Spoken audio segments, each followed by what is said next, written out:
Hola, bienvenidos a Esquina Literaria. Les estoy compartiendo la lectura de este libro, Homo Deus, Breve Historia del Mañana, del historiador Yuval Noah Harari. Estamos en la primera parte, en el capítulo número 2, que se llama El Antropoceno. Y hoy vamos a leer El Pacto Agrícola. Espero que les guste.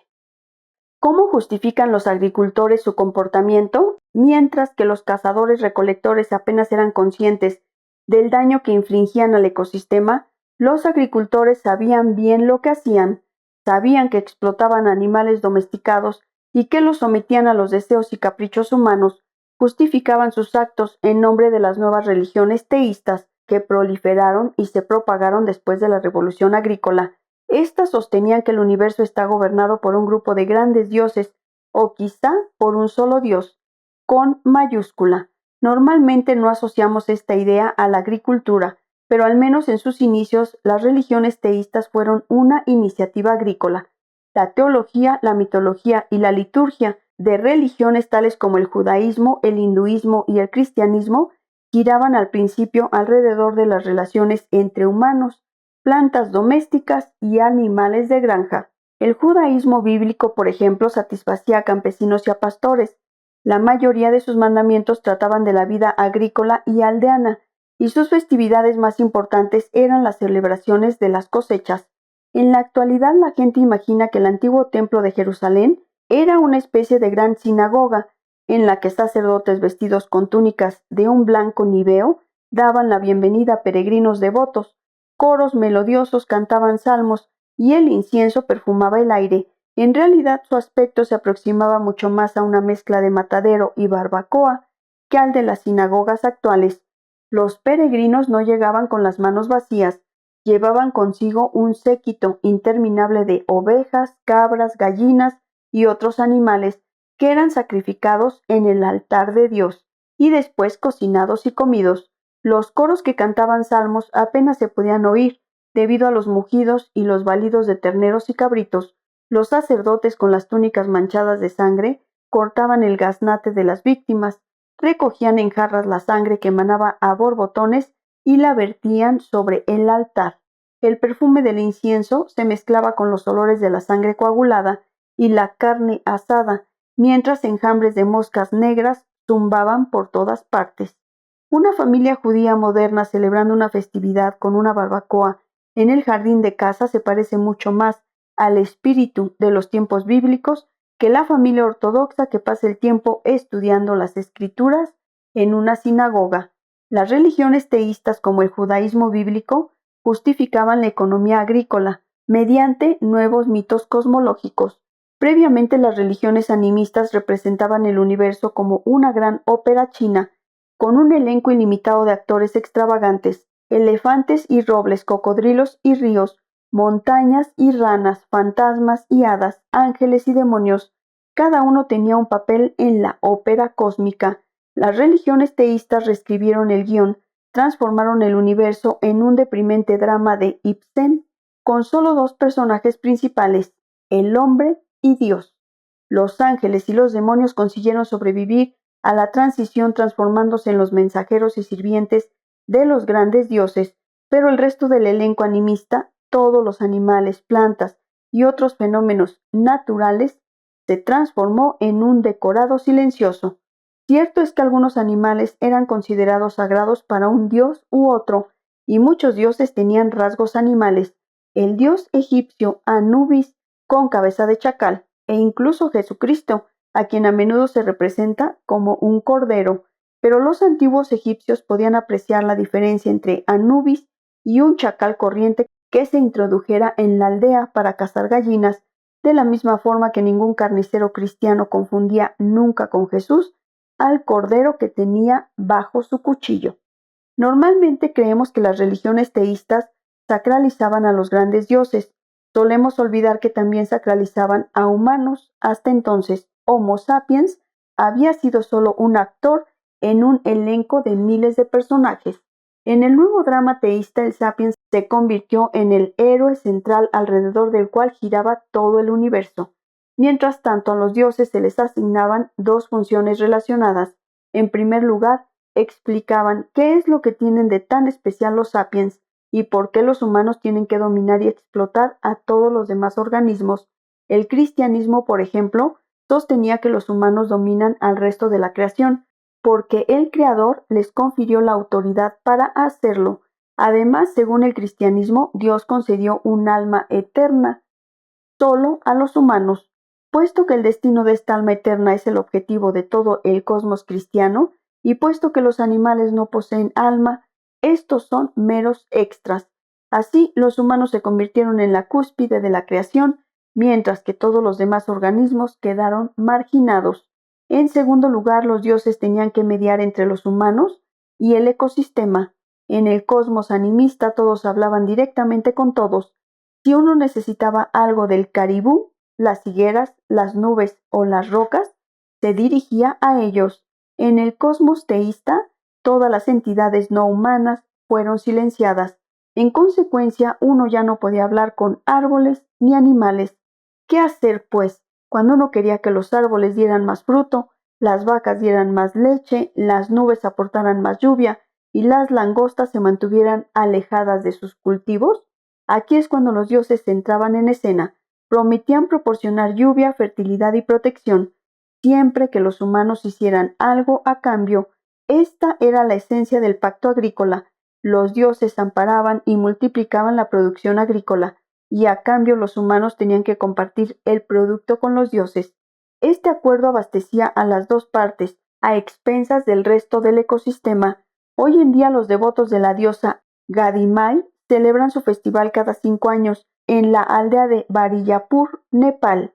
En 2009 se batió un récord con el sacrificio de 250,000 animales para la diosa. Un taxista lugareño le aclaró a una periodista británica: si queremos algo y venimos aquí con una ofrenda a la diosa, dentro de 5 años todos nuestros sueños se habrán cumplido. Gran parte de la mitología teísta explica los detalles sutiles de este pacto. La epopeya mesopotámica de Gilgamesh narra que cuando los dioses enviaron un gran diluvio para destruir el mundo, casi todos los humanos y animales perecieron. Solo entonces se dieron cuenta los imprudentes dioses de que no quedaba nadie para hacerles ofrendas. Casi se volvieron locos de hambre y aflicción. Por suerte una familia humana había sobrevivido, gracias a la previsión del dios Enki, que dio instrucciones a su devoto Utnapishtim para que se refugiara en una gran arca de madera, junto con sus parientes y una colección de animales. Cuando el diluvio amainó y Noé mesopotámico abandonó el arca, lo primero que hizo fue sacrificar algunos animales en honor a los dioses. Después, cuenta la epopeya, todos los grandes dioses se reunieron rápidamente en aquel lugar. Los dioses olieron el sabor, los dioses olieron el dulce sabor, los dioses se arremolinaron como moscas alrededor de la ofrenda.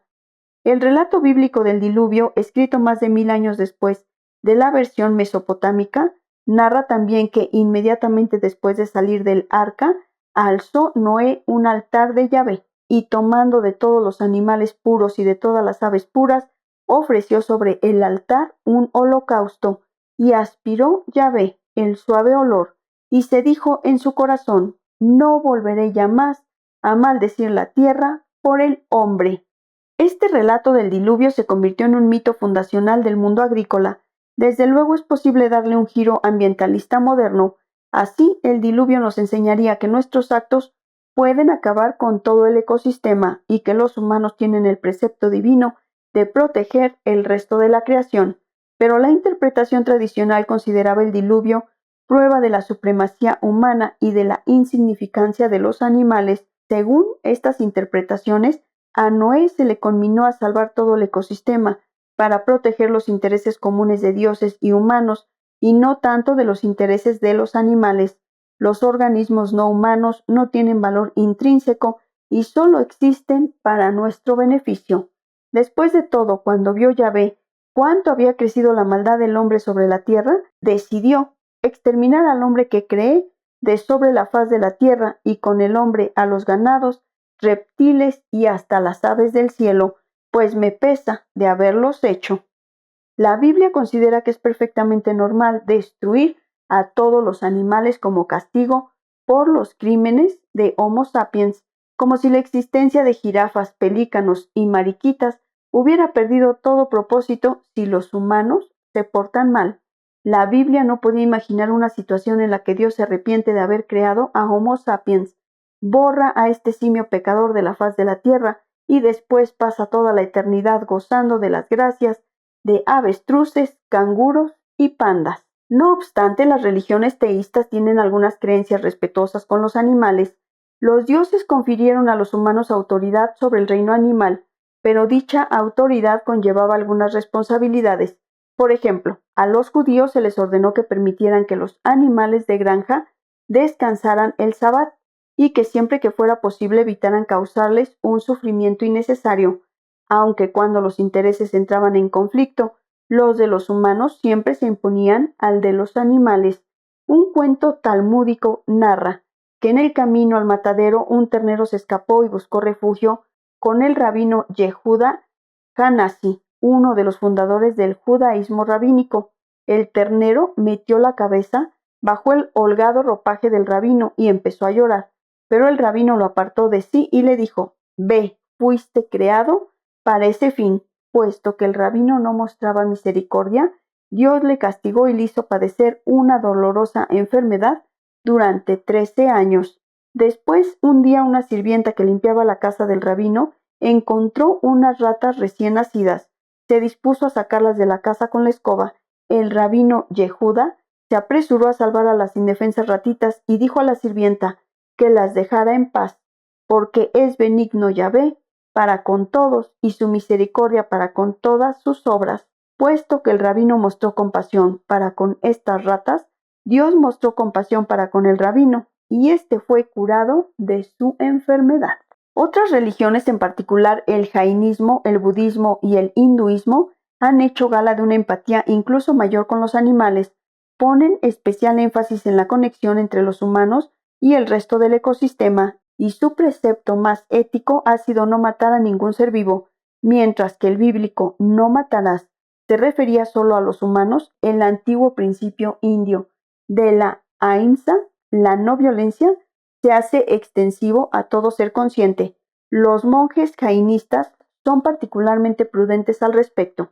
Llevan siempre la boca cubierta con un pañuelo para no inhalar ningún insecto, y cuando andan llevan consigo una escoba para apartar con delicadeza cualquier hormiga o escarabajo que puedan encontrar a su paso. Sin embargo, todas las religiones agrícolas, entre ellas el jainismo, el budismo y el hinduismo, encontraron maneras de justificar la superioridad humana y la explotación de los animales, sino por la carne, por la leche y por la fuerza motriz. Todos han proclamado que una jerarquía natural de los seres da derecho a los humanos a controlar y a usar a otros animales, siempre que los humanos obedezcan determinadas restricciones. El hinduismo, por ejemplo, ha sacralizado las vacas y prohíbe comer su carne, pero también ha ofrecido el argumento definitivo para justificar la existencia de la industria láctea, al aducir que las vacas son animales generosos y que sin duda anhelan compartir su leche con la humanidad. De esta manera los humanos se comprometieron en un pacto agrícola. Según este pacto, las fuerzas cósmicas dieron a los humanos dominio sobre otros animales, a condición de que observaran ciertas obligaciones para con los dioses, la naturaleza y los propios animales. Era fácil creer en la veracidad de este pacto cósmico, ya que quedaba reflejado en la rutina cotidiana de la vida agrícola. Los cazadores-recolectores nunca se habían considerado seres superiores porque apenas eran conscientes de su impacto en el ecosistema. La banda típica estaba formada por varias docenas de individuos, vivía rodeada por miles de animales salvajes, y su supervivencia dependía de comprender y respetar los deseos de dichos animales. Los recolectores tenían que preguntarse constantemente con qué soñaban los ciervos y en qué pensaban los leones. De otro modo no podían cazar a los ciervos ni huir de los leones. Los agricultores, en cambio, vivían en un mundo controlado y modelado por los sueños y pensamientos humanos. Los humanos seguían estando sometidos a fuerzas naturales formidables, como tempestades y terremotos, pero dependían menos de los deseos de otros animales. Un muchacho agricultor aprendía pronto a montar a caballo, a enjaezar un buey, a azotar a un asno terco y a pastorear a las ovejas. Era fácil y tentador pensar que estas actividades cotidianas reflejaban o bien el orden natural de las cosas o bien la voluntad del cielo. No es una coincidencia que los nayacas de la India meridional traten a elefantes, serpientes y árboles de la selva como seres iguales a los humanos, pero tengan una visión diferente de las plantas cultivadas y los animales domesticados. En la lengua nayaca, el ser vivo que posee una personalidad única se denomina mansan. Cuando el antropólogo Dani Naveg lo sondeó, los nayacas le explicaron que todos los elefantes son mansan. Nosotros vivimos en la selva, ellos viven en la selva, todos somos mansan. Y también son mansan los osos, los ciervos y los tigres. Todos son animales de la selva. ¿Y qué pasa con las vacas? Las vacas son diferentes. Tienen que guiarlas a todas partes. Y las gallinas no son nada. No son mansan. Y los árboles del bosque, sí, viven mucho tiempo. Y los arbustos de té, los cultivos para poder vender las hojas y después comprar en la tienda lo que necesito, no son mansan. También debemos tener presente el trato que los mismos humanos recibieron en la mayoría de las sociedades agrícolas. En el Israel bíblico y en la China medieval era común azotar a los humanos, esclavizarlos, torturarlos y ejecutarlos. Se los consideraba una mera propiedad. A los gobernantes ni se les pasaba por la cabeza pedir a los campesinos su opinión y les preocupaban poco sus necesidades. Los padres solían vender a sus hijos como esclavos o los daban en matrimonio al mejor postor. En tales condiciones apenas sorprende que se obviaran los sentimientos de vacas y gallinas. Espero que les haya gustado la lectura del día de hoy de este libro, Homo Deus, breve historia del mañana. Muchas gracias por escucharme, los espero en el próximo video para continuar con esta lectura.